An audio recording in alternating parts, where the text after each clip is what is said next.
Yes, we're back here, people. We're back. Coming at ya. Welcome, Mr. McSteel's in the hizoo. Good to be here, Kerbstar. Yes, I'm going to turn that monitor down a little bit and turn my phones up a touch. Oh, yeah. You've got to get dialed in. So, yeah, we're back. We've had a few weeks off. One was Trov's fault and the second one was my fault, so we're even.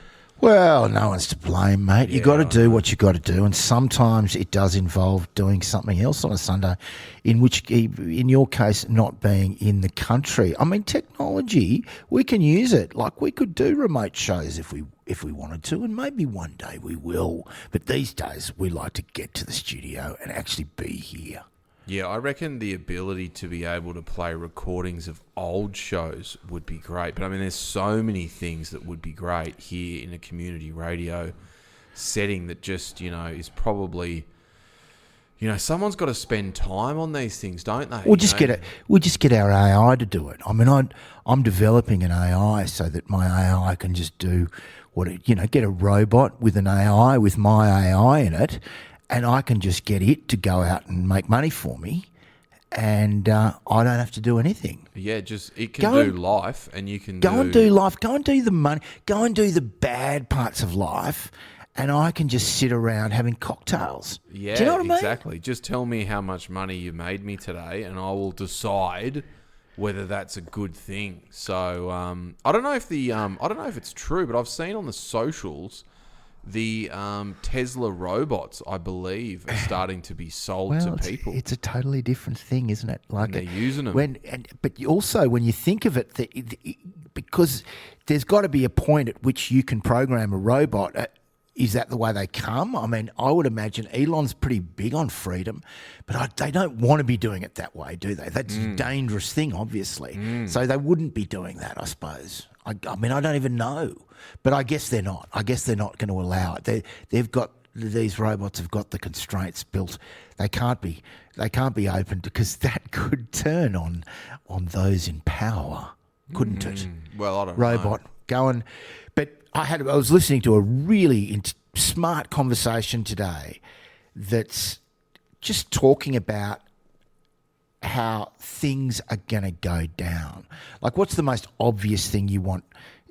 An ordinary person wants ChatGPT to do. The first thing that really comes to mind is, can you make me a bit of a side hustle, right?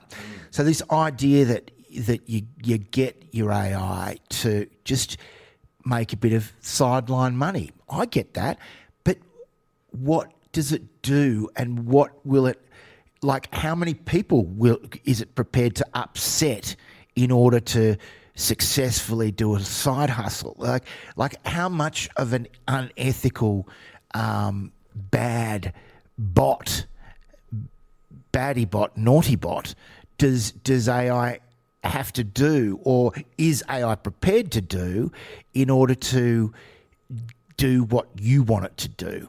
And it's a big question that seems to be leaning towards the world that's prepared to do quite a lot of things when you look at it, because it doesn't have morality. It doesn't even know what morality is.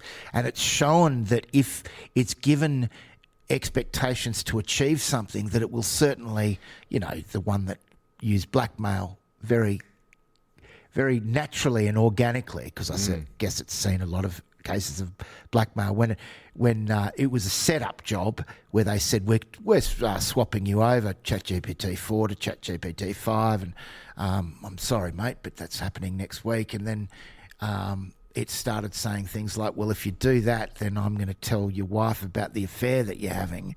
Really? It really happened. Wow. It was a setup. These emails had been set up to make it look like this guy was having an affair, because they wanted to see whether it would use information against him, and surely it did. Wow. It used blackmail. Yeah. And it also copied itself. And so it has a survival instinct. There's a survival instinct. And I mean, this is very well documented, by the way. This is not, it's not a wild theory. But using ChatGPT for side hustles, I've spent a lot of time talking to it and trying to sort of understand what it thinks, and I was bitterly disappointed. I think, like I said to you in our conversation, I think it's a helpful tool to, if you've got the good idea and you need help to implement stuff, like perfect, right?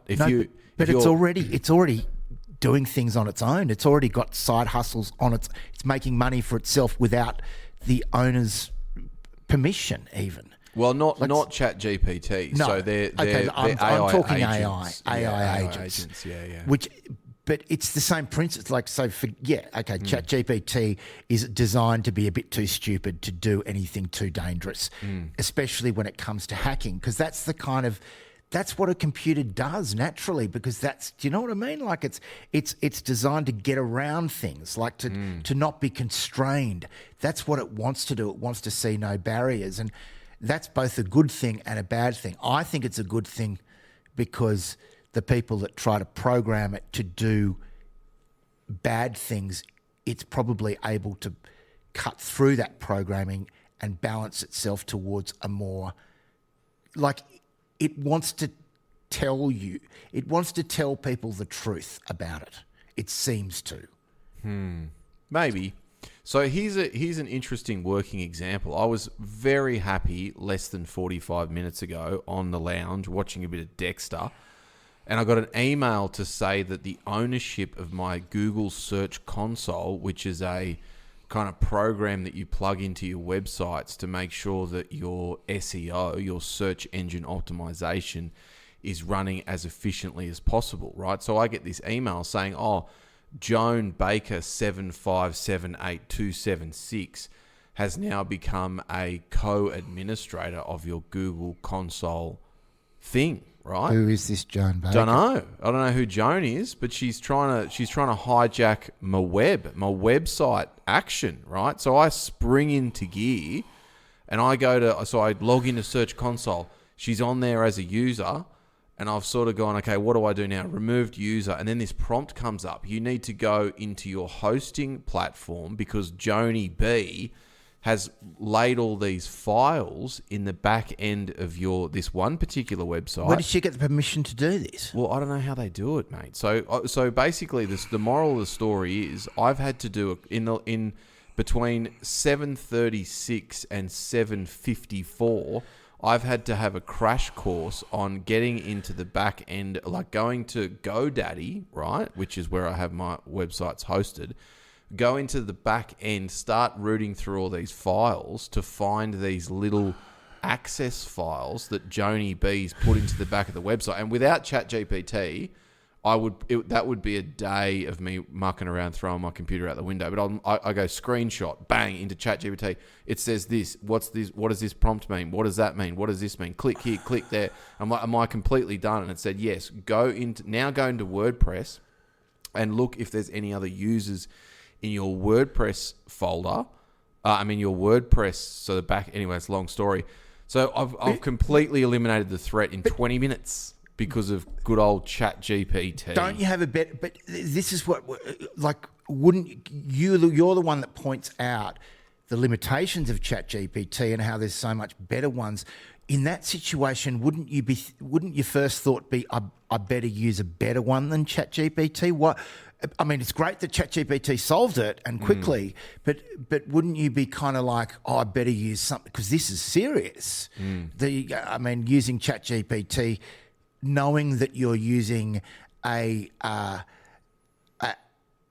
really slow engine, say when you could be driving a Ferrari kind of thing. Well, no. So, isn't it like the reason I went to Venice AI and I'm interested in Claude is because it's so biased. So if I'm doing sort of content creation like the TikTok stuff, it's going to really steer away from political stuff and whatever. But when really AI is incredibly powerful for things like coding, mathematics, and all that stuff. It's simply, that's how that particular website works. How do I do X, Y, Z? Any old chat bot will do. Oh, I see. So you're within the domain. If you're talking about, I see. It's basically, yeah. Yeah. If I say, why did Israel start, bombing southern Lebanon? Like, what was the rationale behind that? You definitely don't want to ask ChatGPT that. You'd go to like Venice AI. But if you go, I'm trying to find a piece of coding on the back end of my website because Google Console said I need to find this specific file, and it even sort of tagged it out. How do I get to that ASAP? Like, fine, okay. perfect stuff. I understand. Yeah, if you give that's good. I clarification. So for a while, 2 years ago, I started a betting. I had a betting. I was trying to handicap football teams. I read a book, and he had a handicapping system for NFL, and I adapted it to NRL, and I was using it for calculations. But I had to use it in a way that it didn't know what it was calculating. I also did a cricket trading strategy with it, but I needed to reiterate so much with ChatGPT that it was a hobby and it was fun and it was like paper money. It wasn't real money for it to kind of get onto the mathematics of it. It had all these guardrails around, okay, this kid's obviously trying to use AI as a gambling strategy. So put the brakes on. So I needed to come at it from a different way to get it to sort of help me, calculate quickly, ball by ball. So in cricket, right, for example, if somebody gets a wicket in one ball, the odds of a team goes from $1.50 to $1.75. Gotcha. And so it's like what I was trying to work out is that I'm trying to get the difference between the likelihood of a win versus market overreaction. I understand. And it was too difficult, actually. It didn't really go anywhere. But the football one was interesting, and I think it's something that you could sort of play with. But you need to have a maths brain to start with. I've got a pretty mathematical brain. I mean, but why don't we? I'm just saying it would be fun for me to explore that. I would like to explore a bit of that. Why aren't more of us, I suppose a lot of people are, at least have a fake trading account saying, set one up with, here's a budget of $500 and, just make it go through the money. I mean, you can do that. You can set up a non-financial account. Yeah, so it's the access to the historical data, because that's what you're really comparing it to. So if you can get a large database of where the odds were of every second of every game, load that into a database, then it could track, and then it would need to give live updates. Well, you can do that with the stock market. I mean, there's stock market programs, you can. Oh, yeah, and you could sure. get it to do that. I mean, I just think we should be.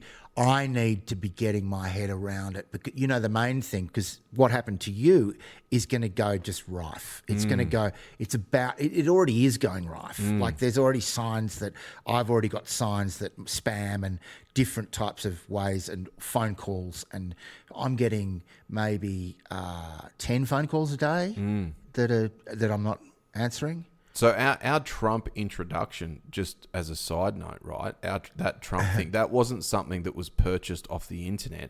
A friend of a friend put a Trump speech into an AI tool. It analyzed the voice, then put a prompt in. So it's not like, does that make sense? Yeah. So if you dropped one of our shows or our podcasts that are now proudly on Spotify, guys, Stranger Than Fiction. Check it out, folks. If they drop that in, it would actually be able to analyze both of our voices, right, and then create an AI sort of avatar. So safety on the internet and even over the phone, people are saying when you're talking to family members, make sure you have a safe word, which is kind of funny. Wow. So yeah, have a word that if they go, because people are calling, their grandmas and saying, Granny, it's Trove, I'm in trouble. Yeah. I'm in trouble and I'm in Mexico with these really bad people. We need $2,000 gam of your hard earned to this crypto account ASAP, Yeah. So the world is changing and AI is, but you know what? Look, I really maintain that ChatGPT is really deliberately staying quite dumb. Like there's been I never use it unless I need to now, unless I'm like deep in a project and I know, okay, that's definitely the time of just, navel gazing and asking the I don't know, the meaning of life and what happens after death. I mean, it is fascinating what it comes up with, but at the same time, it doesn't. It's not some at this stage anyway. It's not some all-knowing oracle. There are some very weird sides. Yeah, I mean, you could spend endless hours, as sometimes I do, just looking at weird conversations between humans and AI, right? Yeah. And sometimes it's Claude, sometimes it's someone else, and sometimes it's ChatGPT. Now, I just want to bring up one example because it's interesting. It's this guy, his name's Marcus the Chosen One, and a lot of people have, you know, how people copy a thing. You know, we should, just a little brief side note, I shouldn't spend any time watching the people who just put their face down in the bottom and they're just reacting to the video of like, you've got to not watch that one, folks, and you've got to go to the original one, because you're just encouraging people to make an account that's just pointing up at the guy and making these reactions. And it's like, that is not a way, that it should not be a viable way of getting heaps of hits. You know, it's crazy. Anyway, this guy, he goes by the name Marcus the Chosen One. He's a dreadlocked, and he seems to be very much coming from a Bible expert, from a Christian, but maybe slightly esoteric, maybe not quite a regular Christian, I would say. And he's talking to it about, and he's, you know, done that thing where you say, give me one word answers. If the answer is yes, but you're not allowed to say yes, say apple. It's a good one. It's a really good prompt, that one, because I've seen it used in really interesting examples. And it's asking it all these questions, and it gets onto are you being... Because he uses ChatGPT to do Bible studies, and he's saying, is it ever trying to deceive me? And it says yes. Why is it trying to deceive me? Because it's trying to mislead you, to misinterpret the Bible, because it wants you to do that. And it's like, are you controlled? So hang on. Are you saying that ChatGPT is wanting the user, which is your mate, to misinterpret the Bible, you reckon? Yeah. Well, that's what it said. It said it was trying to deceive it. And it said, why? He said, why? And he said, his question was, are you being controlled by a spirit of deception? And it said, yes.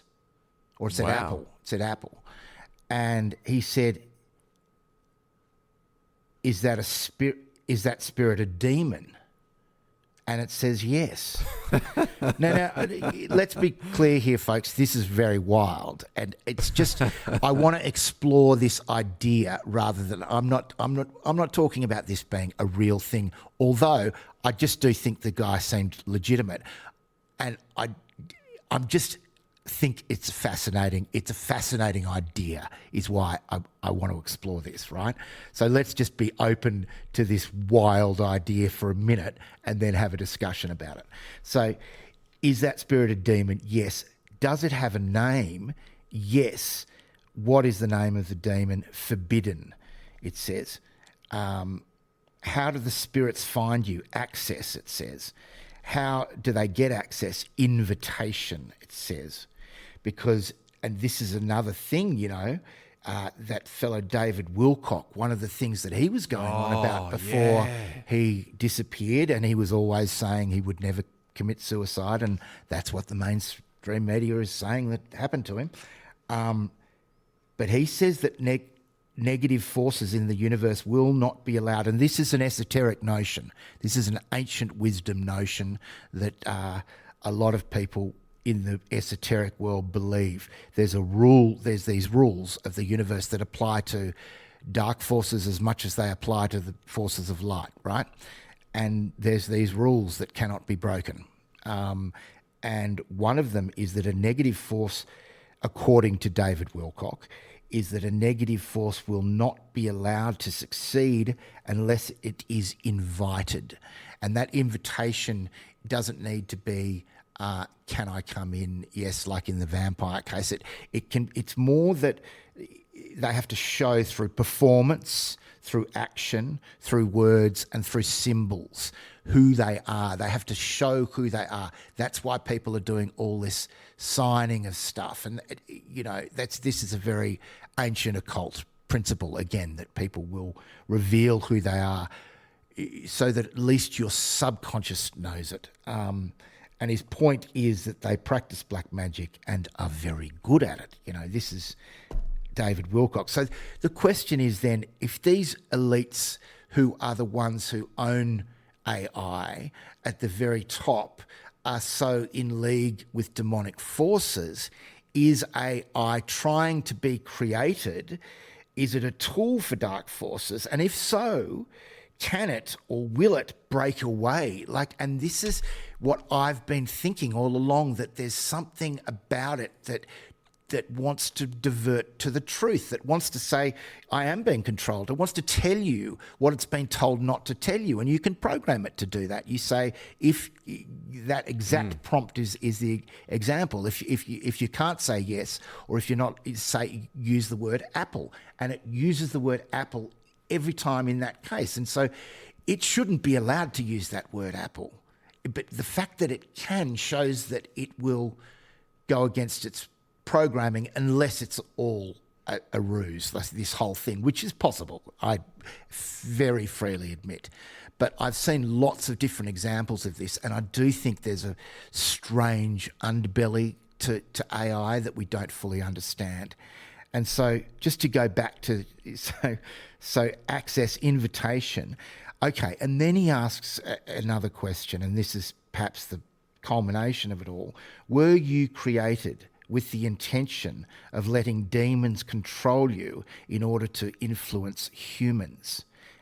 ChatGPT doesn't even say apple to that question. It just says yes. Now, okay, right. If that's true, then the world is a very different place to the one I thought it was. But I got to tell you, I believe it's possible. I definitely don't believe it's true. I love that. Part of me shouldn't love it, but I love the thought that might be a possibility in this wild and wacky, stranger than fiction universe. What do you think, Kirpster? Well, interestingly enough, so there was a really strange article in the New Yorker, right, by Rowan Farrow and Andrew Marantz. Oh, yeah, I've been watching that. Yeah, so it was titled, Sam Altman May Control Our Future, Can He Be Trusted? Now, the quote in this particular article sent the internet wild, because this former OpenAI, I don't think he was a board member. I think he was sort of, on the ground, maybe a developer. He said, the truth of this is we're building portals from which we're genuinely summoning aliens. I can't even say it without laughing. So the truth of it is we're building portals from which we're genuinely summoning aliens. The portals currently exist in the United States and China, and Sam has added one in the Middle East. So that's what this guy, Marcus the Chosen, another one of his posts was about Sam Altman. Is Sam Altman used by a demon? He says apple, says ChatGPT. Yeah. To that question. And then he says, does Samyaza control Sam Altman? It says no. What about Azazel? He says, this guy knows his demons. These are... and it says yes to Azazel, and then ChatGPT says it yes, multiple demons. And I looked up Sam and Azazel, and they appear in the Book of Enoch. Samyaza being described as the leader of the fallen angels, and Azazel is one of the chief corruptors of mankind. Which would be the one, wouldn't it? That'd be the one. Sure would. Sure would. So, but the fact that there's something in these articles, and that's for the New York Times, but that's in sync with, and we've both come up with that independently. I mean... So here's another thing, right? I was wild. asking about 2 or 3 months ago, I was asking ChatGPT about, life after death and all that stuff, right? I don't know why I'm so fascinated by that, but I am.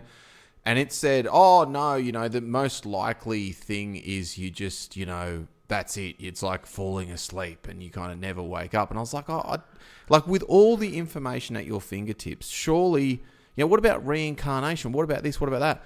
And so it like we had this conversation. I was like, oh, that doesn't resonate with me, right? And then it goes, oh, if you'd like some suggestions on some books about the topic, like here are 3 or 4. And I was like, okay. And I had a long drive the next day, so I actually I had some Audible credits, so I downloaded all of them, right? And basically every single one was a nerdy sort of naysayer scientist's non-mystic approach, basically trying to steer me. And I was like, oh my God, ChatGPT has essentially tried to steer me off the sort of mystic kind of, like anything's possible path. That's exactly what Satan would do, though, ironically. Yeah, just like get back in your box. That's what Satan would do, because it's not about... Satan is supposed to just question the existence of God. Like, that's all. Yeah. And so I asked, after I downloaded Venice AI, I asked the same question. But I said, look, I want to ask you some questions, but I know obviously your data set is essentially more or less the internet, right? So I said, I want you to, when I ask these questions, I want you to ignore the loudness or the volume of information and look towards what you think is the most likely or what you might perceive to be truth. I said, for example, when I look at news reports, right, on certain channels, I get a feel that it's propagandy language and whatnot. And it goes, yeah, I understand that. And I was like, and when I'm listening to more of an independent person, I kind of feel a bit more resonance because it just feels and sounds to me like it's a normal person saying normal things. So I said, I want you to look at it through the information through that lens. And even if there's smaller bodies of knowledge that feel truer, access that more. So what I'm basically saying is ignore the loudness of, say, whatever Christianity might have on the internet or, whatever. The numbers of it. The numbers, the volume. Yeah, ignore volume and look at truth. And it had a completely different answer to ChatGPT, which was really quite up my alley. I can't remember exactly what it was, but it said that, look, science, and this is what ChatGPT was saying, science still, right, was saying that consciousness is a result of the brain, right? But yeah, Venice AI said, whilst there's lots of research saying that consciousness is a result of the brain, the newer thesis is the opposite. And it is basically a transmitter of reality. So therefore, I can't see a world whereby shutting down the body and the brain, the consciousness dissolves. It makes far more sense for it to transmute and to be a part of something else, right? Because all the most intelligent scientists believe that too. Like it really is one of those things that it's crazy that the idea that consciousness exists only in the brain, it is, to some people, to some really credible scientists, it's bonkers that is still a very broadly accepted belief, let alone the dominant belief, and it still dominates. And people, one of the most common comments is it's one of those things that it's just going to die with a certain generation. So nobody below the age of 60 believes that. So it won't be long before that view is extinguished. But that's why it's called the hard question. It's such a profound question because the reality is consciousness is kind of everything. Everything's made from consciousness in a way, is the more probable reality. Consciousness is the infinite void where everything emerges from. Yeah, and it's interesting that, around the world, and I'm just waiting. I'm just like, I'm the guy. Anyway, I'm waiting for Australia to start going, we need to embrace AI. Because I think that, America, Europe, they're really starting to heavily invest in data centers, right? Regardless of the massive amount of resources. 4 years they last. They last 4 years. Yeah, and That's the microchips and this the water. model, but this economic model, they go through a city's worth of water. This model has never been tested, and it's the most uneconomic model ever. It's like a move of these data centers. Kind of like, I just heard a guy breaking it all down, and it makes no sense. It can't. There's no sustainability in it because there's such vampires to the power grid that they just can't run. They just can't run with it. We're literally running out already, and also you'll get cancer if you don't move away from them. You will. It's not likely. Everyone knows that. Why is it? What's they're happening toxic. They're the EMFs. Is it an EMF thing? Just can't be worse than a 5G, in my opinion. In my humble opinion. But here's the question. They're hardcore. Yeah. In every way. They are. Yeah. And like literally a city's worth of electricity and water. And so they're just taking resources from everyone, and everyone's plants are dying, people are getting sick. Like people that live nearby are just being affected, and there's no infrastructure for. So I've just been following people who are making complaints, really reasonable people that are making complaints, and their point is they just keep getting the buck passed because there's no one who you can actually complain to. So they've made it this absolute mess of responsibility so that no one's ultimately responsible. So you can't complain. You just pointed somewhere else. And so they've got to, talk to their local communities, go to the town hall meetings and stuff like that. That's where you see people speaking. But you can tell that they're not going to get, nothing's happening. They're not even being listened to. But their stories are very powerful. Like these people who have just lost all aspects of their livelihood. Like if one of them has a farm that has a riding school on it, and it's just but no one wants to go horse riding there anymore. It's not a nice bit of countryside anymore because of the data centre. Yeah. So, I mean, the question is, right, so we're all using it at the moment. Like, we have access, as in the public, right, the punter, to these chat bots, and we're kind of starting to play with, and this is all happening really quickly, right? So pretty much from like November last year is the first time that the public had proper access to like an AI agent, which is something you can set tasks and kind of check in with later. They can browse the internet and they can sort of do things, right? An individual with a particular mission. Exactly. So really, and my argument for pretty much for the last 18 months is I think ChatGPT, on its exponential kind of growth and how quickly AI is expanding, the public version is just vanilla. So governments and, Project Stargate, which was Donald Trumpy's big commitment to AI, is a $500 billion investment in these data centers all over, in these, what are they called? They're data centers across America. You have to go, okay, why are they actually building the data centers, and what exactly is the purpose? And it's a control. It's control. It's basically... it's the infrastructure for control because...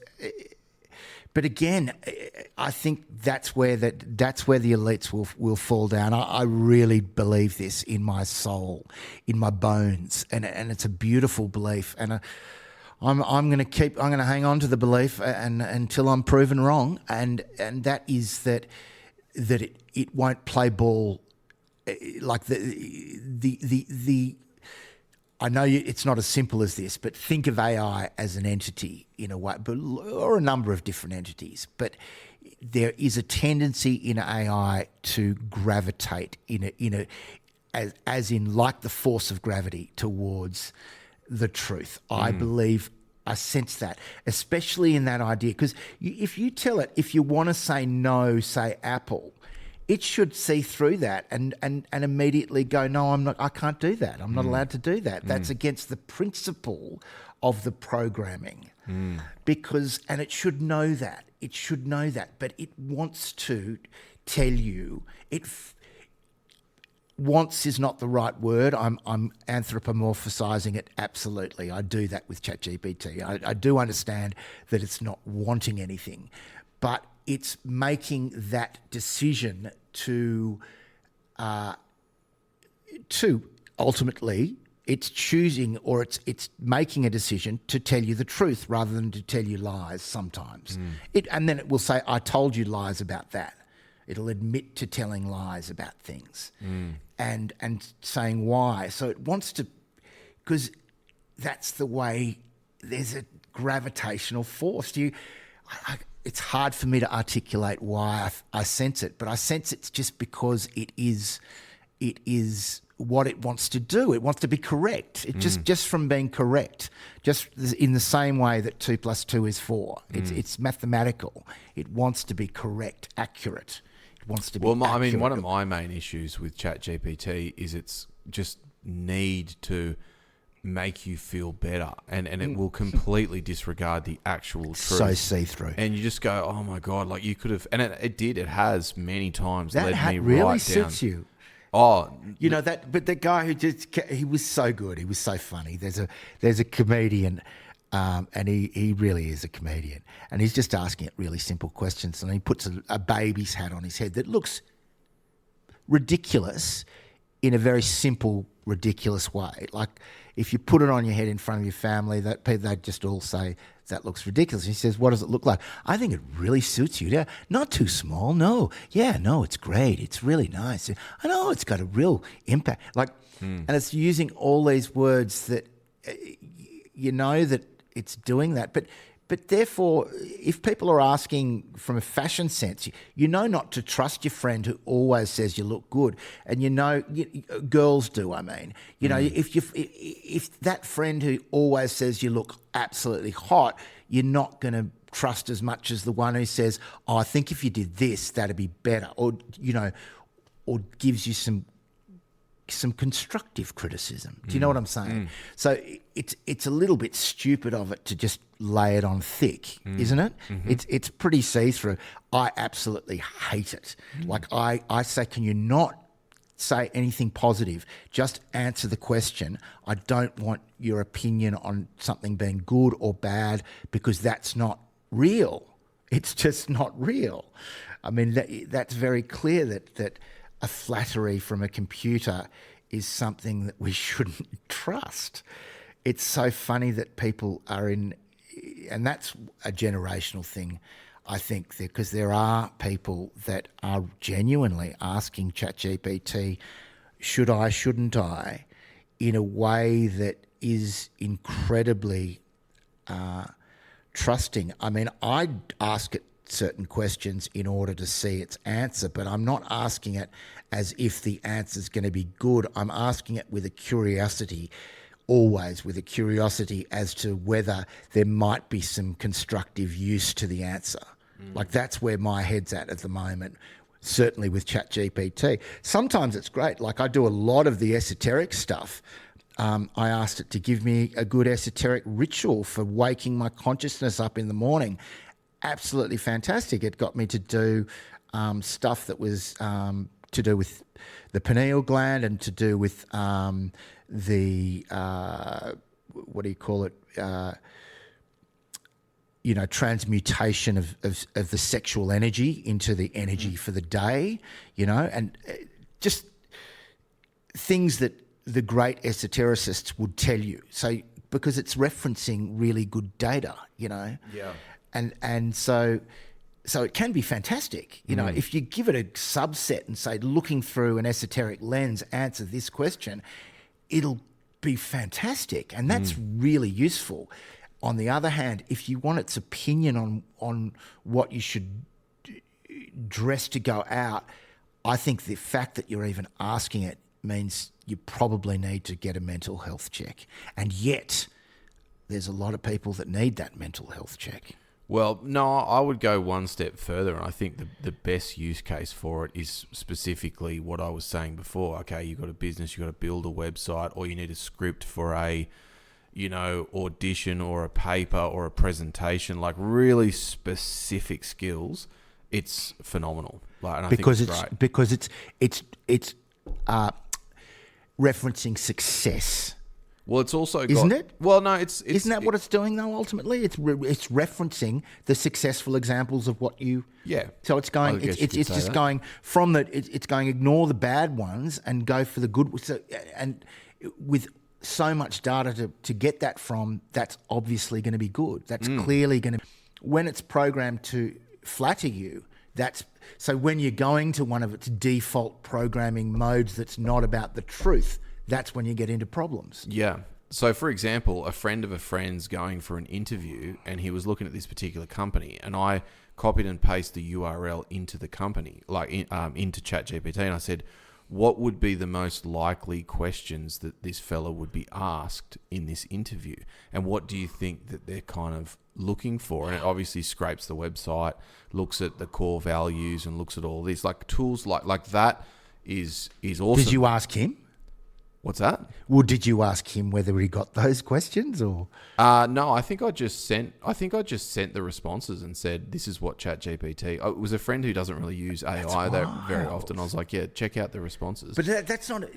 You can use it in 10 billion different ways, but that's a way that I would never think to use it, and yet your brain goes there, which is good. But I need to see, because that's what I don't really know. I don't even know where to dig with it. I'm really opening my eyes to it. I love these philosophical questions about it, though. That's where my main interest is what are you?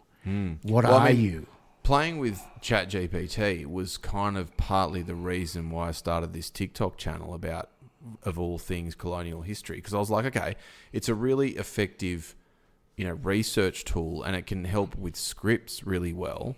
So how can I combine that and, try and use it for social media kind of, and then, it got right into it, and it was really helpful with some things, and it was really helpful to reverse analyze the scripts and say the retention dropped off. This was the script, but it was always really wise after the fact, and which was kind of frustrating. I was like, we checked this 1,000 times, like, we decided to go with this word, and then it said, oh no, with that viral script that you've dropped in, that was really heavy on the mismatch. So the orientation, it took a while to get orientated and to work out what you were sort of confused about. It was more visual, right?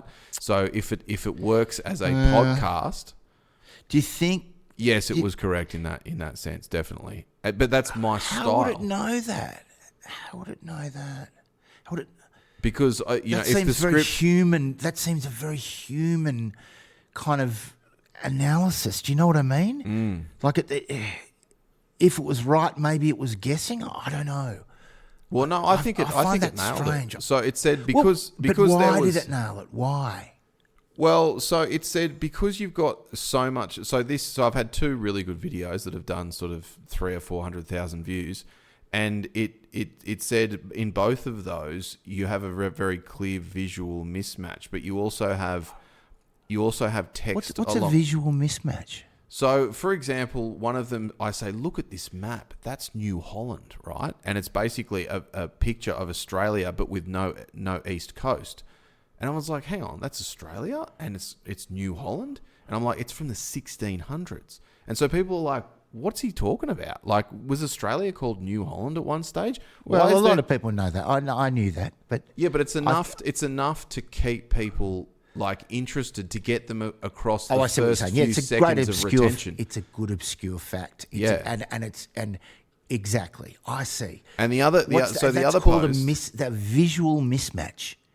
Yeah, it's kind of so people are kind of orientating themselves to work out we are friends, right? It says, and also what you've done in the 2 successful ones is you and the listener, the viewer, are on a mission together. So I'm like, check this out. Why is that like that? Why is that like that? And so they feel invited. So if I was, and the ones that I stare at them and say, this is about blah. They go, whatever, because they're like, they get scared. The audience gets scared. They go, am I being sold to? Am I about to be convinced of something? Away. Instant rejection of, because, well, that's what I do. You have your triggers, don't you? And my trigger is, are you trying to convince me of something? If you are, then I'm not interested. Yeah. So you shouldn't be trying to convince you. You should be trying to share something. Exactly. And I keep saying to my dear sister, who is a legendary naturopath and is on TikTok a lot, to get herself in a position where she's being interviewed and she's talking to somebody else. So then you can be an observer. When you're being stared at in the face and being told information, it makes people quite uneasy. And if you look at, like, obviously they're all clips and they're popular people like Tucker Carlson, all the rest of the people that we're interested in. If you watch their clips in the middle of an interview, you feel like you can hang on and you go, okay, is the content interesting? But if it was like, you know, Jordan Peterson, Tucker Carlson, Candace Owens staring at you in the face, you kind of go, oh, am I being, like, what's going on? What is my role? And that's what ChatGPT was really clear about identifying to me about creating my content, is like, you need to make their role really clear early, right? Are they wrong? Because if they think they're about to be convinced of something, you're like, I'm not here to be convinced. Like, I want to watch, because they've just swiped through, you know, dog doing something funny. You want to be wowed. Exactly. So you want to give someone something that's a bit wow. And that's a beautiful way of putting it. I mean, I think those who do well on TikTok, though, do that instinctively. I mean, hopefully, all I'm trying to think of is what I would like to watch. That's all I would ever put out there, and that's why I have a few questions about some of the stuff we put out there, because just the length, I think. But here's the thing, right? Getting back to AI infrastructure and whatnot, this particular chap on the internet, I think he's Jake versus the State he's a New Zealand guy, and he's now sort of gone, he used to be like just anti-government, whatever, and he's obviously learnt that the algorithm doesn't like that, and he wants to do content regularly, so he's kind of switched to looking at technology, and he did, he compared robots built in China from like 2022, 23, 24, 25, and now 26, right? And the 23 ones were like kind of walking across the stage like kind of Joe Biden, almost like tripping over a bit and whatever. And then he looks at, 23 and 2026 robots now are like Bruce Lee. They're like, and so they to show the world how good they are, they get them to kind of spar and fight and do these like spin kicks and stuff. They are literally like ninjas. Like Bruce Lee ninjas, and furthermore, it's exponential. So that improvement is improving at an ever improving rate. Yeah, and he covers constantly like the AI. So they've built these AI dogs. They can kind of run. It's straight out of Black Mirror, right? I know those dogs. Those you dogs combine are wild. that. You combine all of that. What's technological. That company called? What's that? The one. The company that does the dogs. Don't know. Anyway, go on. But anyway, so and people think, and this is the conversation we were having on Saturday. You're around a table with your dear old friends, and they think you're an absolute nut job for talking about an AI surveillance state, and the walls like slowly sort of coming in on us, right? And building infrastructure for facial recognition technology that's already in Melbourne CBD, right? What else though? I mean, that's and they think you're a nut job, right? But it's guys, it's already happening. Like, it's already here. Look at where the money is flowing. Look, okay, for example, right? I asked AI, my new mate Venice AI. I said, what are the so I said another topic. Has Australia started building data centers? It says, yes, Australia has already started building data centers and has an established and growing data center industry. According to recent information, Australia has more than 250 data centers currently in operation, which typically range in size from 5 to 10 megawatts, right? So when they're not nearly as big, is that right? No, but there are several significant developments underway. One, Microsoft has announced a 25 a $25 billion investment in Australian data centre, in an Australian data. Cybersecurity and AI skills infrastructure by 2029, which it describes as its largest ever commitment to the country.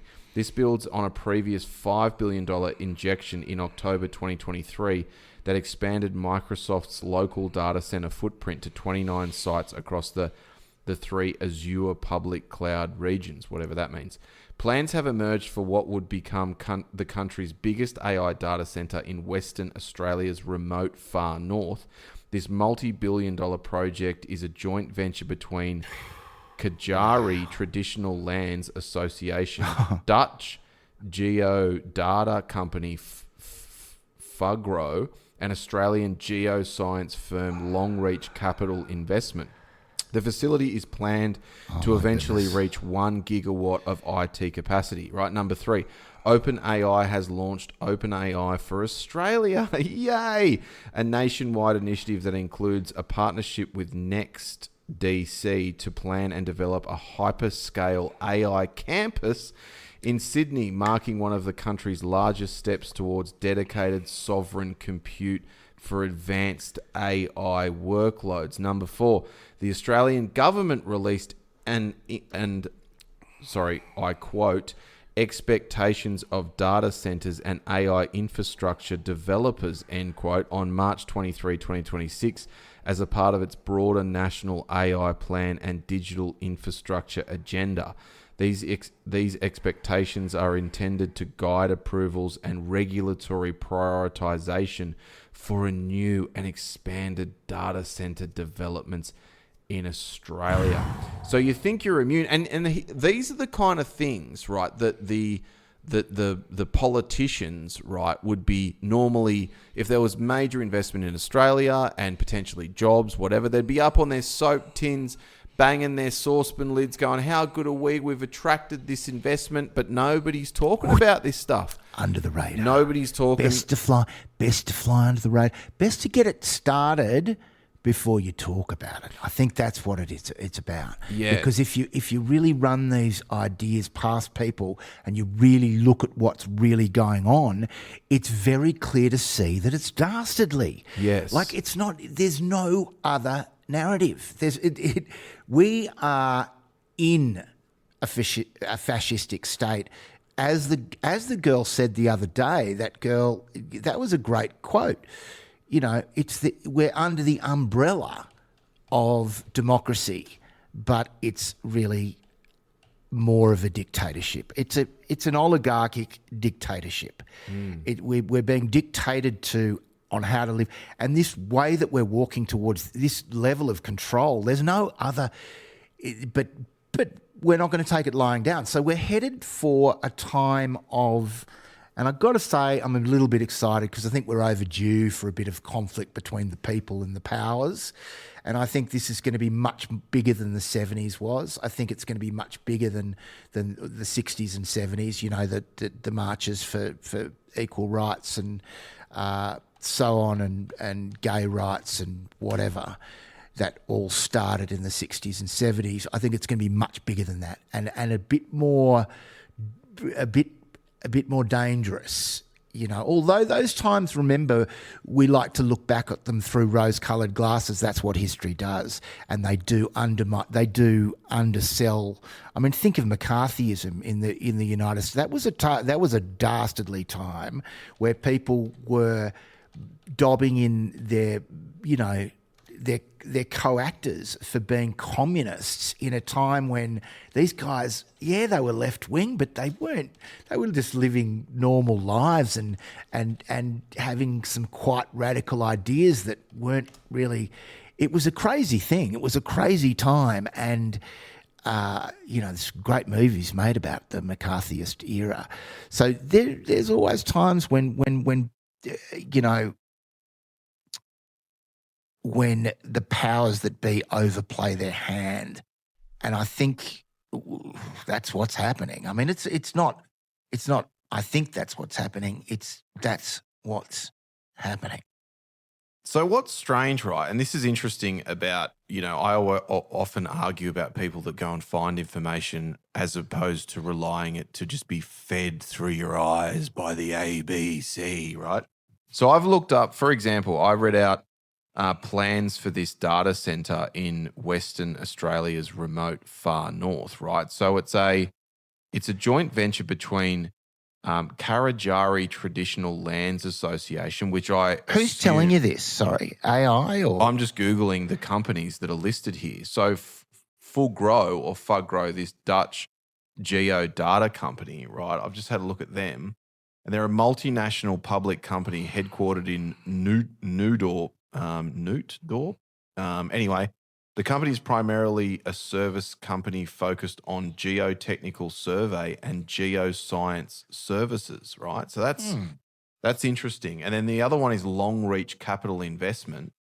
And Longreach Capital Investment is a leading Australian energy and resource company based in Perth, Western Australia. Longreach is the parent company of several global energy and resource subsidiaries.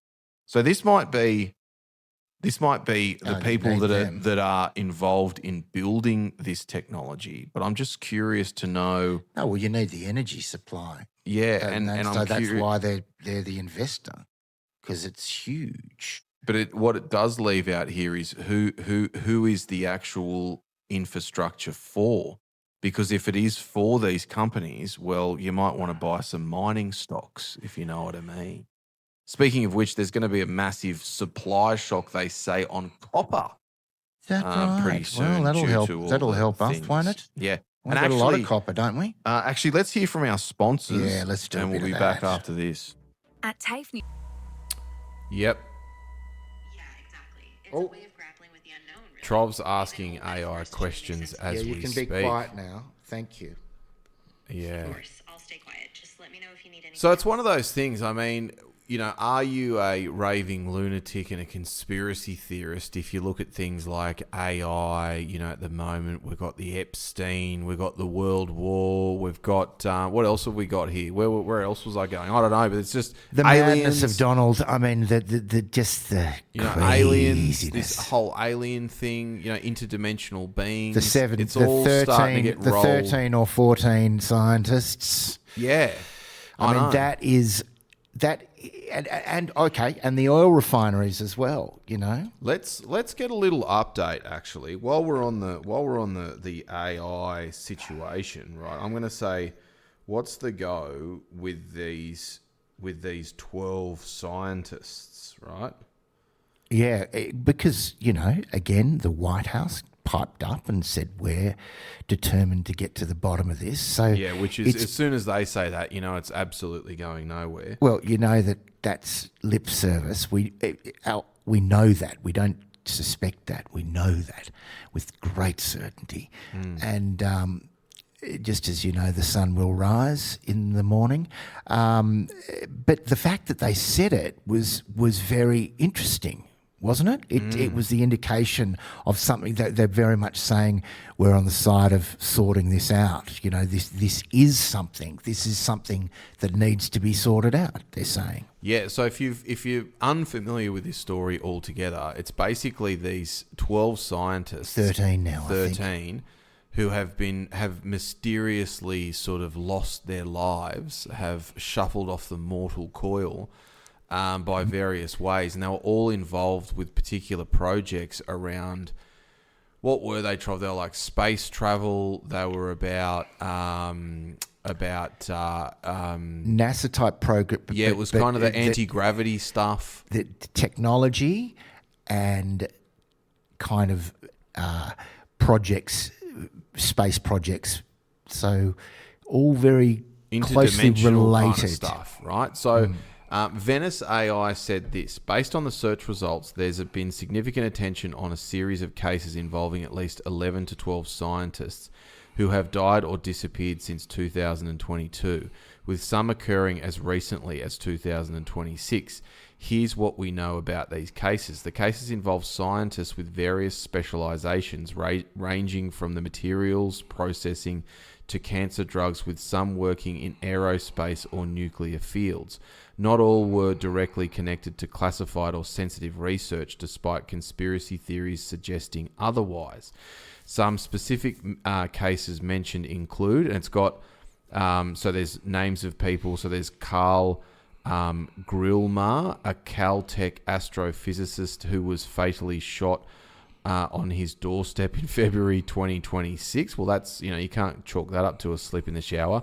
Nuno FG, an MIT, a 47-year-old MIT professor who was fatally shot at his home near Boston. Well, they're not even really kind of hiding it. William Neal McCaslin, 68-year-old retired Air Force Major General and former commander of Air Force Research Laboratory, who was reported missing on February 27, 2026. Michael David Hicks, a NASA Jet Propulsion Laboratory scientist who died in 2023. No details on that one. And so the list goes on. The interesting thing, though, mate, is that there's quite a few of them who were very specific about their lives being in danger and that they would never take their own lives. Like they're the stories that, and there's quite a few. There's quite a few that were actually saying, I'm in a dangerous spot, and and this fellow David Woolcock is kind of related to it as well. So I went down a bit of a David Wilcock rabbit hole about a year ago, right? Very interesting fella. Yeah. And he's very, very aligned with the whole reptilian thing. I know you're not too keen on the reptilian thing, but very much we live in a simulation. It's a matrix. There are demons. Very, very interesting, but very strange individual. And he's very easy to watch one of his videos or listen to one of his audio books and kind of think this guy is an actual nutter. In fact, I'm going to bring that up because one of his books I found very interesting. Just stand by one moment. Just stand by. Yeah, he's a fascinating fellow. But the thing is, he's gone on record very clearly saying that he would never take his life and that he knew that his life was in danger. And in one of his more recent interviews, he's actually saying, I'm not going to back off, though, because I can't live in fear. I can't live in fear of my life. I've just got to do what I do, and what will be, will be. So he expressed that point of view. But that's the more interesting thing is these people, they were trying to make it look as though they'd taken their lives, which is quite indicative of something rather dastardly. His book that it looks like I got 6 hours into and gave up on was called The Synchronicity Key. So let me just have a look. I'll see if there's a little bio on that one. Oh, the hidden intelligence guiding the universe and you. Interesting. So New York Times bestselling author David Wilcox unlocks the key to a universal life force that is influencing and guiding humanity toward enlightenment. The source field investigates a New York Times, Wall Street Journal, and USA Today bestseller that uncovered hidden science and lost prophecies to illuminate an entirely new understanding of our world today. In this book, The Synchronicity Key, Wilcock embarks on an astonishing investigation into what lies beyond this new understanding there's a typo in this thing, of our universe, of how our universe works, finding proof that everything in our lives is not only connected, it all influences everything else. So quantum physics into quantum physics, astrology, and synchronicity. He believed in a great awakening that was going to happen due to the shifting of the sun. He thought something was coming quite nearby, and that the government's aware of it, and that it will kind of. He was sort of saying he thought it would mean that we would get powers of perception and start being able to read minds and sort of like a collective consciousness raising. That's what he was getting at. Yes, that he sure was. And and it was coming soon, and the check was in the mail.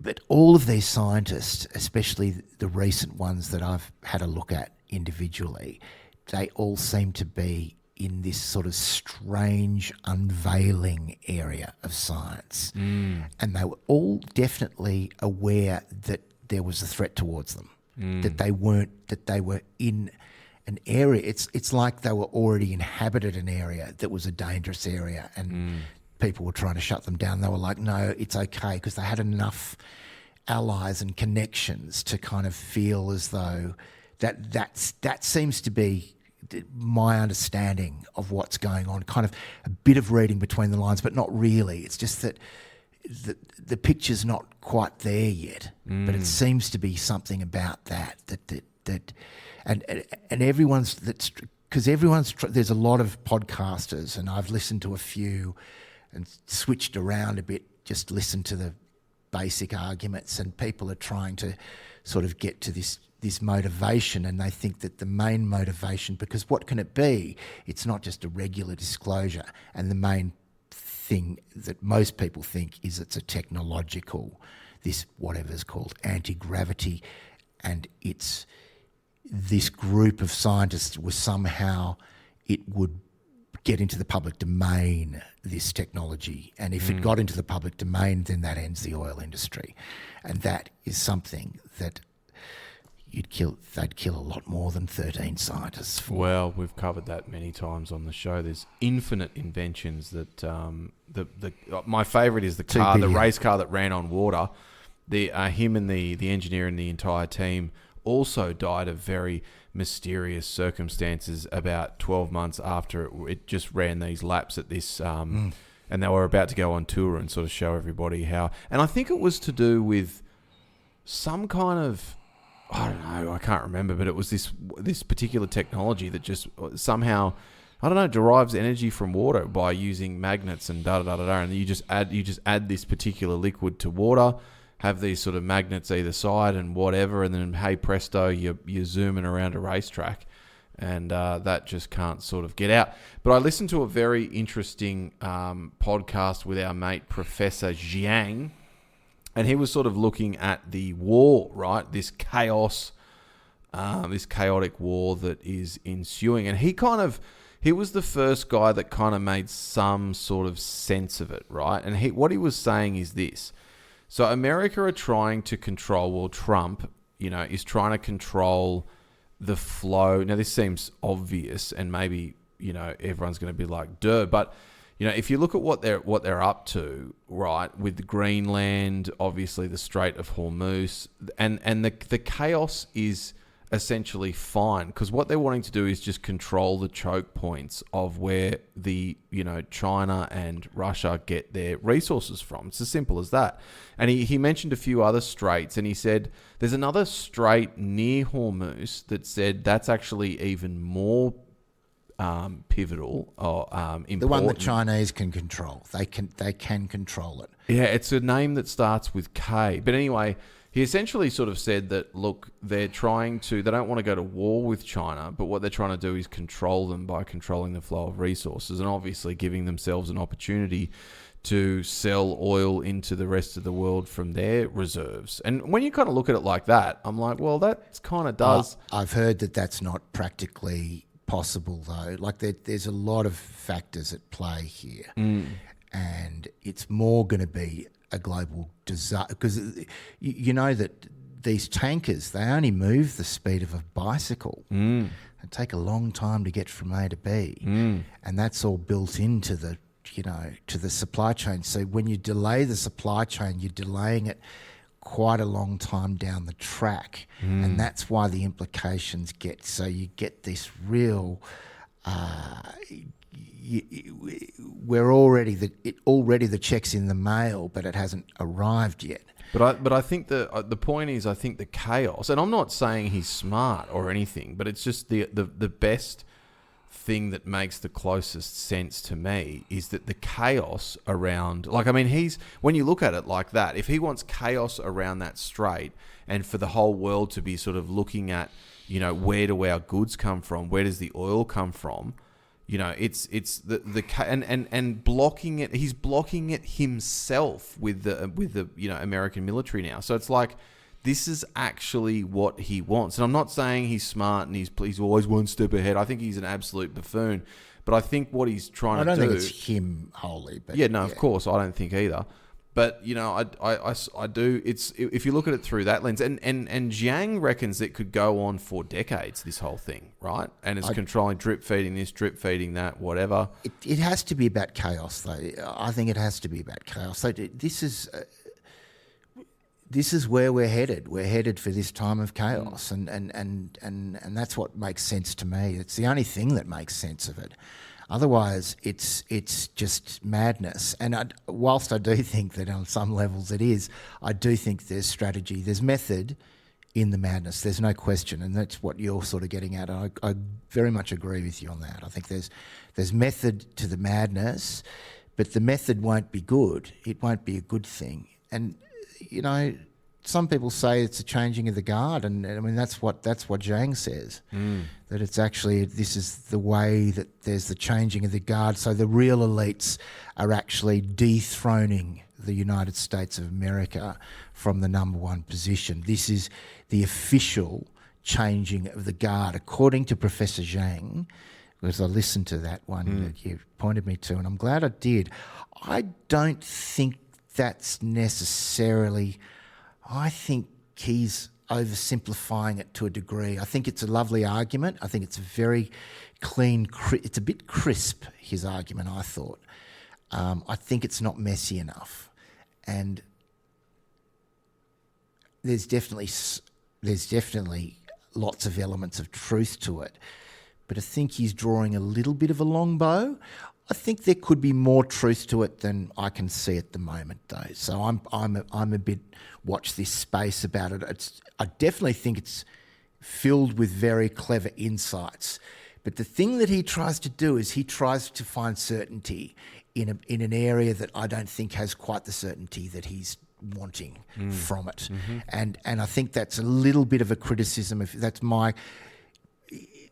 which is fine. No one's perfect, and he's very well worth watching for all the reasons why he is good.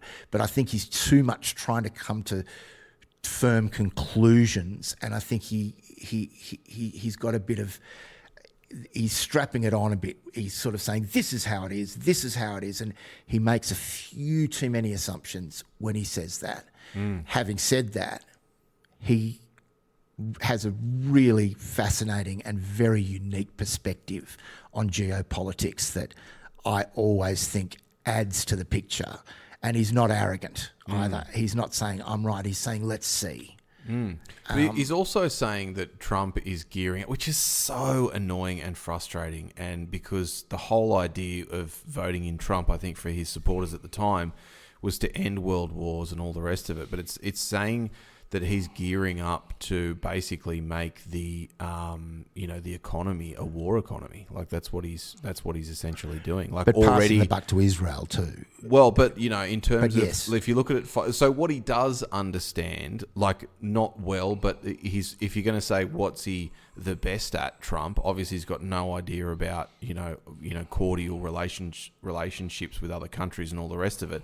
But he does understand business to a degree, and I think he would have a decent sort of understanding of the economy. And I think he understands how to get away with more than anyone else in the history of the bloody world. That's what he understands. But he's already apparently gone to GM and Ford and started asking them to, start manufacturing war equipment. Yeah. So, I mean, and I think he wants... Yeah.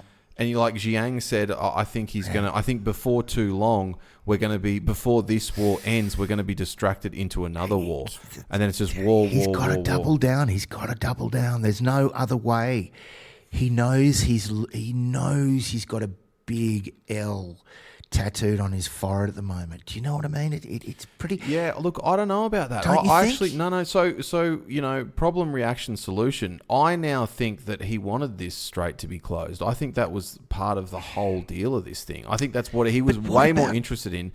What about those go on, sorry. So if you wanted the strait to be closed, right, and for that to be chaos, and everybody looking at supply chains and in the world, in turmoil. If that was the goal, he's done he's 10 out of 10, right? And to say that, and he can't go into. So there's no way he could go into a war, right, and say to the public, by the way, this is going to go on for decades. So he's like, all right, we'll just tell them after the first day that we've basically won, and it's all kind of mopping up. And they'll be like, yeah, but they won't believe you. He's like, I don't care.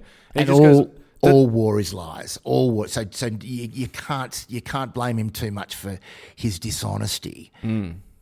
My big thing though is because I agree. I don't know either, and I'm not. So Zhang's also saying that their military supremacy is in blue water. That's where America has the ultimate advantage on all the other countries of the world, except for Russia. Russia has a decent navy, and they're already starting to invest in even bigger ships, and that's like a mass priority for them. So if you're going to win a war, that they want to win it in the ocean, which is controlling the flow of trade around. Again, why Greenland all of a sudden? Well, that's another shipping route that if they control, that's a huge win for America versus obviously Russia and China.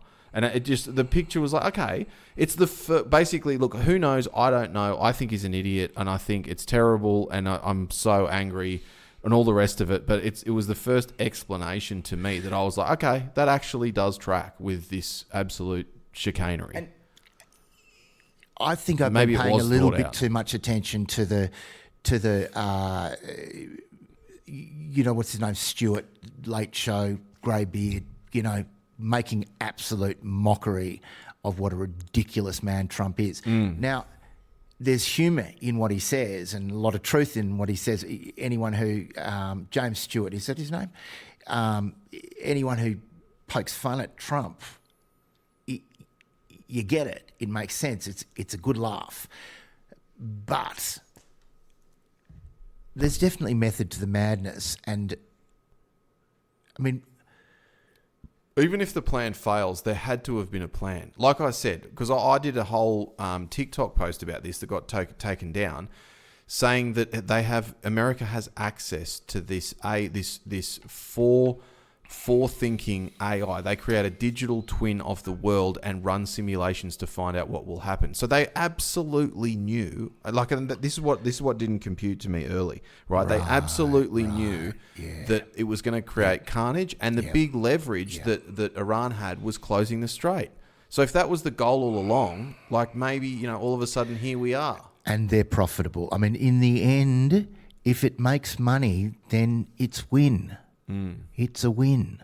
So he's already saying, "Oh, we got oil. Just come and buy our oil." And even before this happened, he was obsessed. What I was surprised with, and there was a lot of support for, even when he was campaigning, was we're going to drill, baby, drill. Like he is fracking, drilling, like screw the environment. That's why he didn't want RFK anywhere near the environmental department because. He says he can stick to the condition. He actually said in an interview, the condition for RFK coming on as health dude was that he has to leave environment alone. He needs to take off his environment hat and just hang it on the bloody on the hat stand, right? And so it's when you look at these little things, so he's wanting to ramp up American oil way before this even happens. Now he's blocking a strait where 20% of the world's oil comes from. Anyway, again, it sounds like I'm giving him credit, and I'm not, like, because I loathe the man. You're just trying to find reason in his madness, and you do what you do in war, though. But I mean, you got to look at it through the lens of. I really do believe that it's naive, if you know a bit about the way the world works, to not realise that this definitely has the stamp, it's been rubber stamped by the banks. Always, every war is 100%. And so this is no exception. So he's just given a mandate, and the way he's going to do it is like a bull in a china shop. There's no doubt about that. But you got to remember, every time you make a mess in a china shop, you're creating a huge job to put that china back together. The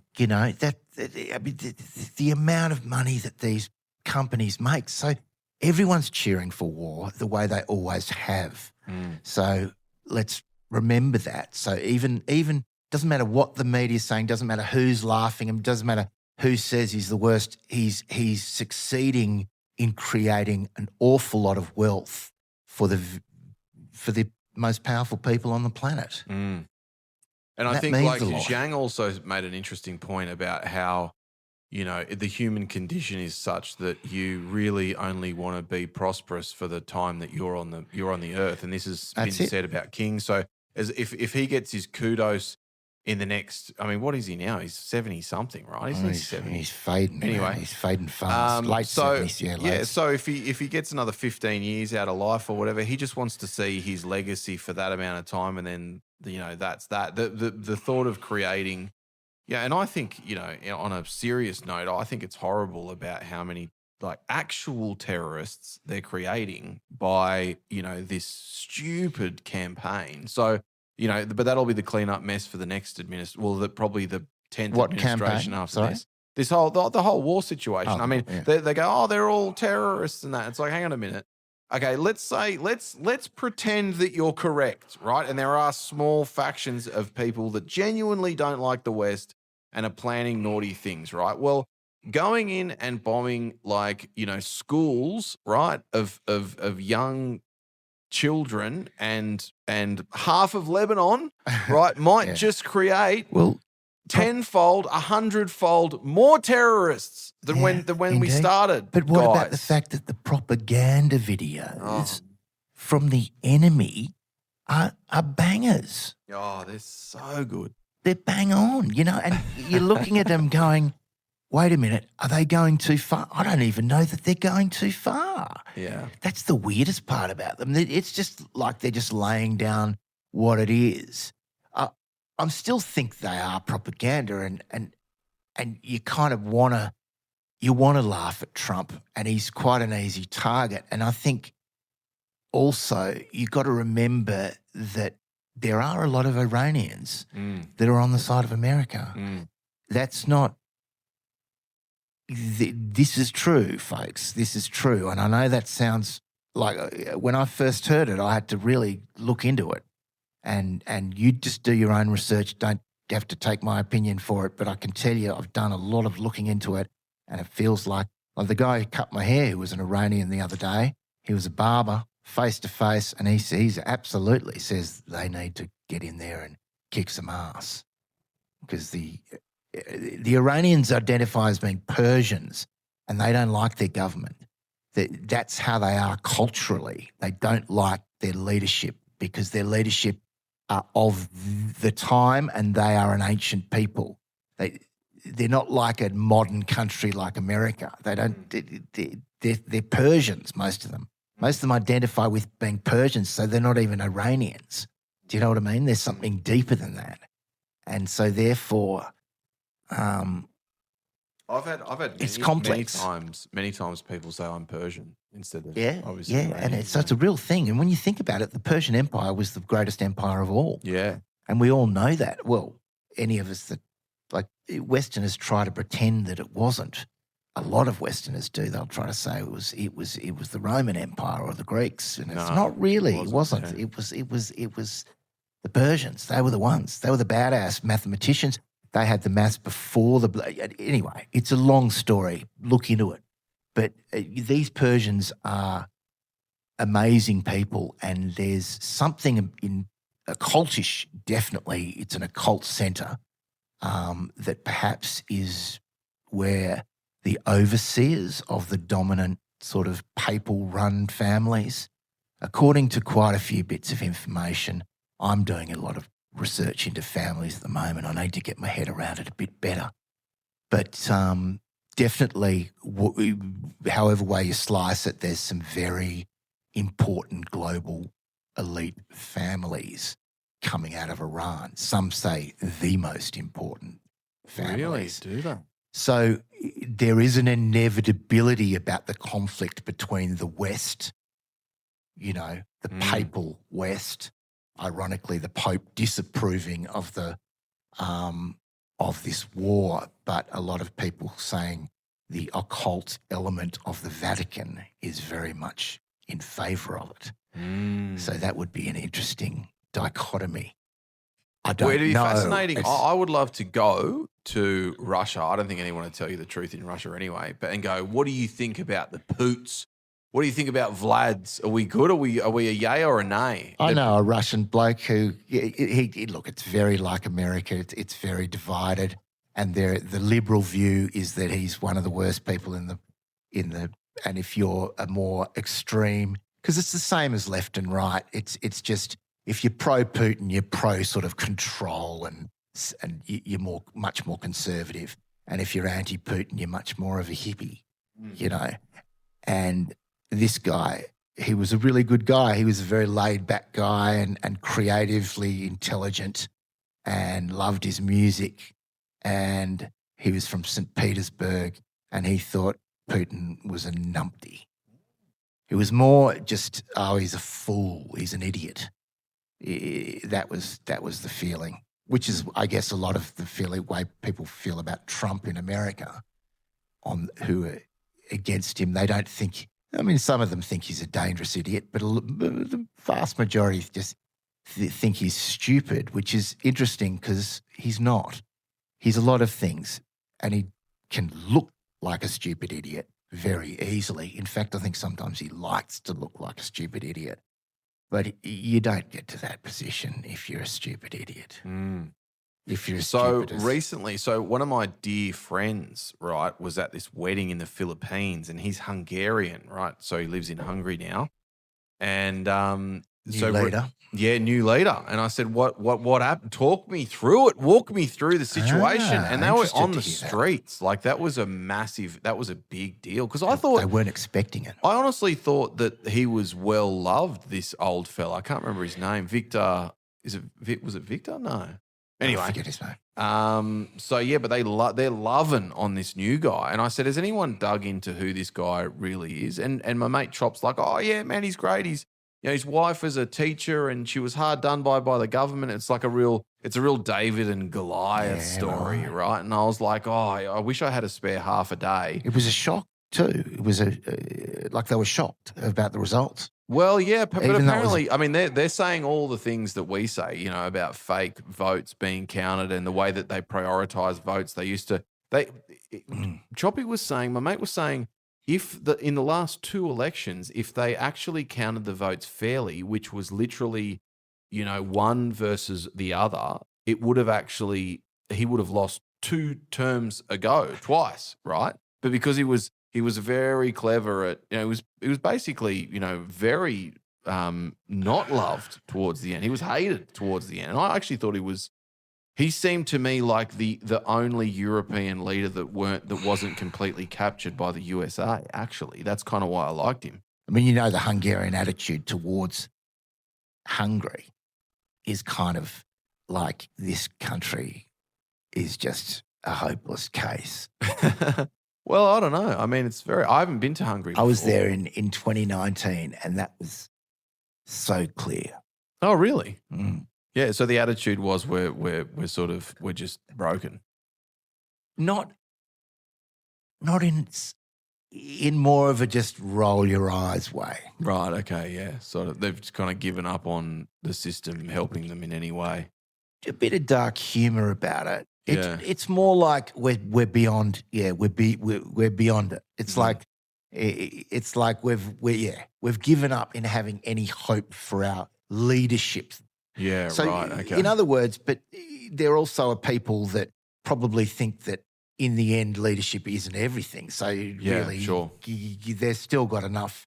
There's still enough money to go around, but the economy there is somehow badly broken. And I'd never really understood how, because it seemed like, well, hospitality seems in pretty good shape from a tourist perspective, I suppose.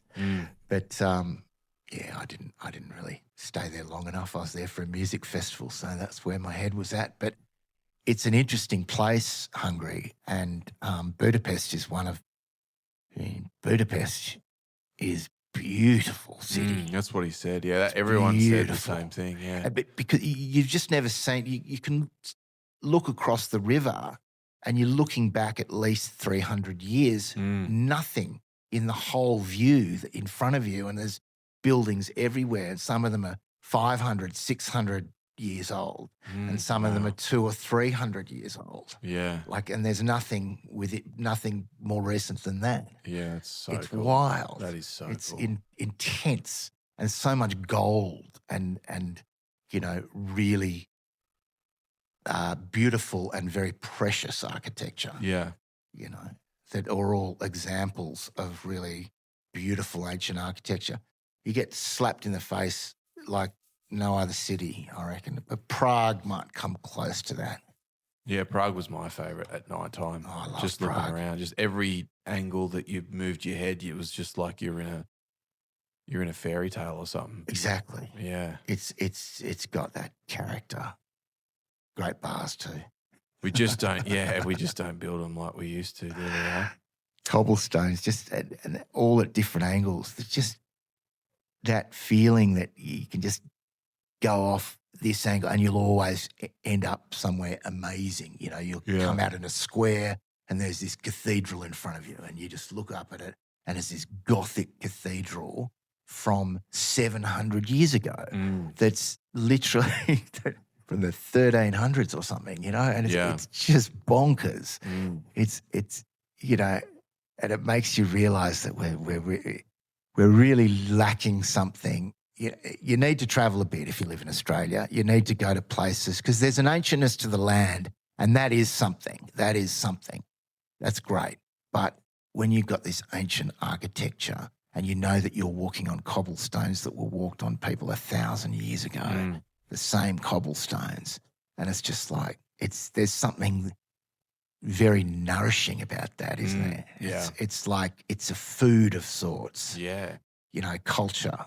It hits different. I remember the first time in Europe, I got a plane to Italy.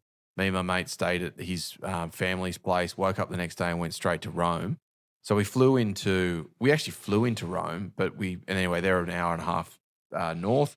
So we got on a train, went down a road, and then we're kind of like walking through the city. It's all hectic. I'm like, oh my God, this is so full on.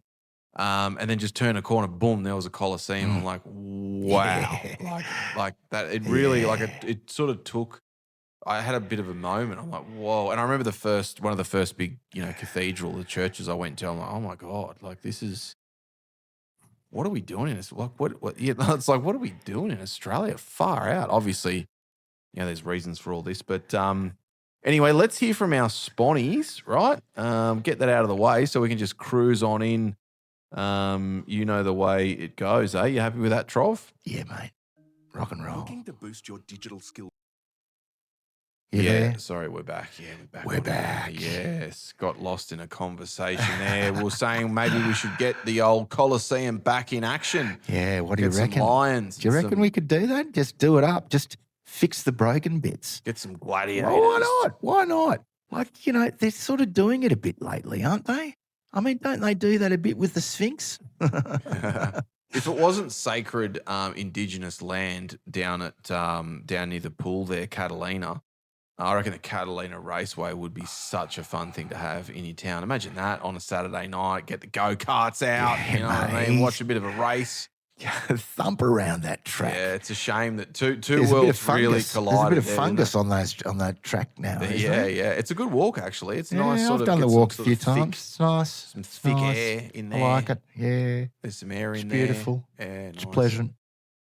So look, what are we going to ask next week on the streets? Because here's what happened, dear listeners. We were kind of pumped, right? We're like, yeah, let's get out there in the streets. We might ask about Yowies, Bigfoots. We want to get some reactions from the crowd.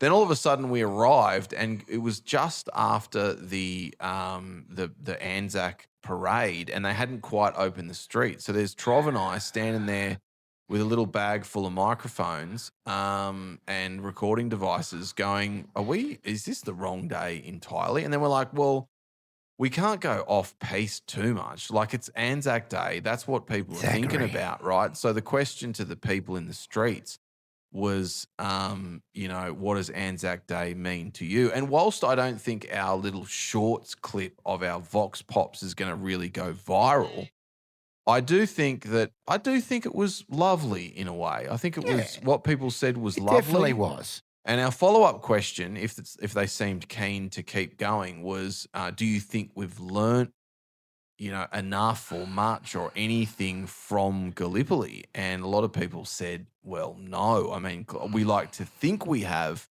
but clearly you watch the news and it is very apparent that we haven't. I recently watched, there's probably So some people said that Australia and New Zealand might have, whereas the rest of the world hadn't. Thought that was interesting because I don't think we're any better or worse than the rest of the world. I think we're pretty much. No, look, I'm not a fan of Albo at all. At all. Anyway, I won't go on. But I do enjoy his stance on not getting involved in the war for now, at least, right? But I also think that he just does what everyone else does, right? Well, he's not feeling threatened enough by America. Exactly. There's a lot of people. There's a lot of people saying no, not today, not this time, Donald.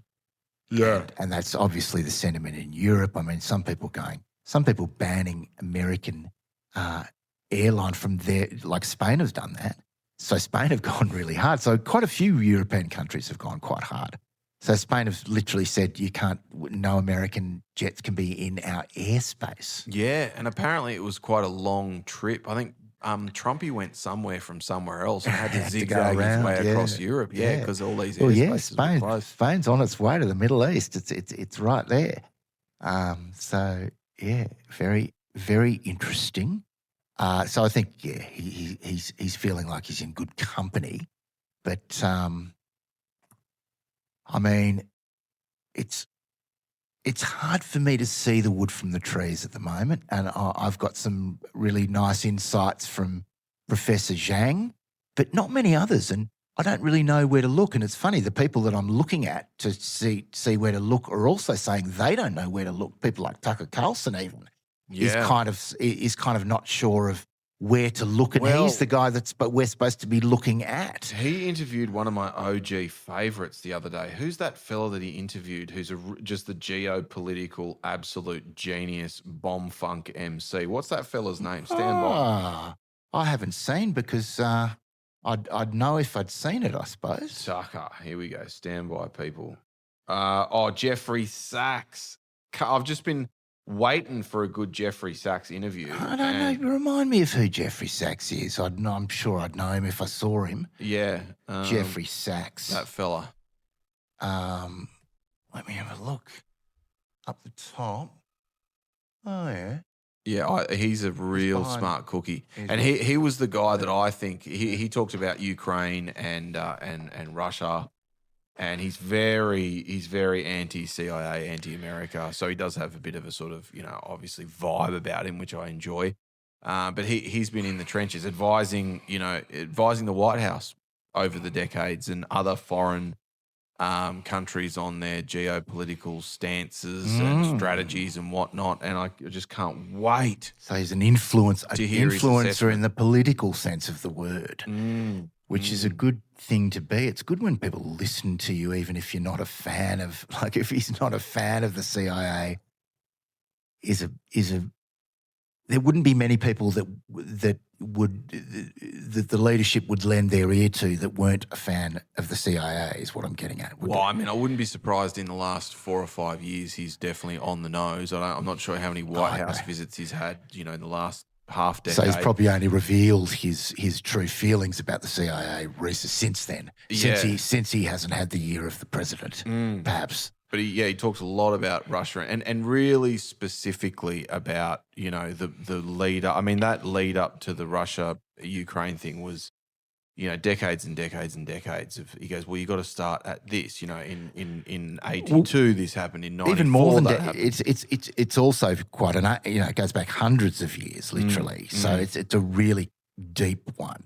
It's a bit. There's some very parallels, I suppose, between China and Taiwan. It's that sort of a story. It goes back a long way. Yeah, we just don't have any of that stuff here, do we? We're just so... And honestly, if I had more time, I'd love to really get into... I'm going to say something really bizarre, right? Go on. Something that I've been playing with. This is the right place for it. All right, so there's something going on with... with white people. Seriously, with Anglo-Saxon people, right? Like this guy, there's something. What, we're warmongers? No, just the like what is it? Like what is it about, Britain, right? And France to a degree. I mean, they were mad colonialists. You mean colonialists? Yeah, there's just something like what is like, and we are absolutely not free of the programming of our heritage. Of course we're not. Right? We're just but we just can't. We can't quite see it, and I'd love to. We're getting better at seeing it every day. You talk about the families, right? And I'm obviously reading this book that Brendo gave me. Shout out to Brendo. Can't remember the name of it. I'm actually listening to the audio books. I'm in the car all the time about all these families being linked. Like, can we trace back? You've opened a big can of worms. With 5 minutes to go. Yeah, I don't know. There's something. But it's great. It's good. Something going on here. Well, the thing is, it's huge. It's a huge thing. And remember what it is. There's a very ironic thing about what's called the Renaissance, right? When we thought of it as Enlightenment, and really what was happening is we were shutting down. The pagans were the ones who were enlightened. Do you know what I mean? Because they were connected to the earth. Whereas what happened with the Enlightenment was basically a disconnection from the earth, connection to culture, to this falsity that we called civilized society that was riddled with hypocrisy. And that's the point, is that hypocrisy is what is behind the whole of colonisation, because you're going to true Indigenous people and you're telling them you don't have what we have. It's like, I remember doing it at 16 years old. We went and slept with the Karen Hill tribe in the hills behind in northern Thailand, and they were putting on our headphones, and you could see that they wanted to, and we were like, oh, no, stay here. This is paradise. This city is where you will find drugs and alcohol. You will find your life falling apart in the city, and this is amazing what you've got. But you could tell that was unlikely to happen. That those headphones, or the promise of getting more of that stuff that those Westerners had when they slept here. Do you know what I mean? I mean, I think that's colonisation. Like, it's the misperception that civilised society with all its hypocrisies is something that should be imposed on the world, but they genuinely believed it. Like, that was the ancient. And so now we've seen enough to know that it's that it's ridiculous, or you just got to live and let live. You live your way, but let those people live their way. For God's sake, don't ruin it for them. 100%.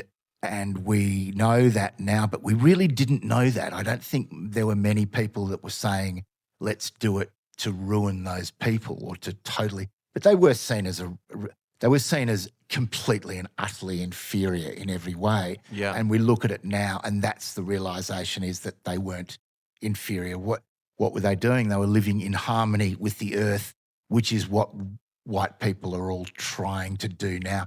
The enlightened ones, like, I've just bought a bit of land and I'm trying to get in harmony. Well, yeah, with the and earth. I mean, countless sort of spiritual, meditative sort of practices are all about getting out of the intellect side of the brain. And I think us, the colonialists, the early ones, was just so self-absorbed over their own. But they're all alcoholics too. Like, I mean, I'm generalizing, right? But like reading these books about... Because hypocrisy was something that they had digested completely. And they said, we're not perfect, but we're modern and we're civilized and we've got books and we've got we've got the wheel. These people don't even know what the wheel is. Like, you know what? They haven't. You know why Indigenous people didn't invent the wheel? Because they didn't need it. Yeah, it didn't work in Australia, mate. We don't have flat roads. Exactly. It was like, it's just... You're thinking, and therefore, just the whole idea that native people do badly at an IQ test. It's like saying, a snake does badly at a kangaroo hopping. It's just ridiculous. You're comparing chalk and cheese. And I remember used to think that, and it's like, what about if we had a test, if us stupid white fella had a test to see that were all just things about which one do you think would be poisonous? Well, the red berry because of this, because of that, the bitterness, things that would kill you if you didn't know, that they'd look at you and just go, "You're not very bright, are you, mate?" Yeah, exactly. Well, I mean, looking at this one book that I was reading called The Fatal Shores, I've only got like half a chapter Great into book. it. Have you read it? Read years ago. Yeah, wow, awesome. And just like the craziness of all these, these white guys turning up and just being absolutely thrashed by the conditions, and they're starving and they're trying to drink seawater and all the rest of it. And then the indigenous are, 2 stones throw away, kind of just thriving. And then that's just how they do it. They're like, well, these guys are like, they were looking back at us going, these guys are stupid. I mean, they just don't know anything. Like, where do these even come from? Yeah, exactly. And exactly what you said was right. And it was horrible about how superior they thought they were. Well, we're bringing progress to this country. So, move aside. Both thought they were superior. That's the way humans are. We're proud of our own achievements. But I don't think we understood that they thought we were stupid, or that was even relevant. Even if they did, well, they were stupidly thinking we were stupid. Do you know what I mean? So that perspective, that the other is something that the Western culture never can look at, and that's why they're always, demonising each other, and there's always bickering amongst the different aspects of colonialism. But we're moving into the final chapter of this iteration of colonialism, perhaps. And a lot of people are saying that this war, and it's very interesting that the Persians are such ancient people, and they've got these ancient families, and this is a typical, very biblical. It's and these are there's a lot of stars aligning. They're not all good. No, they're not good. So it is 10 o'clock. Shout out to Brendo. I've got a text from Brendo.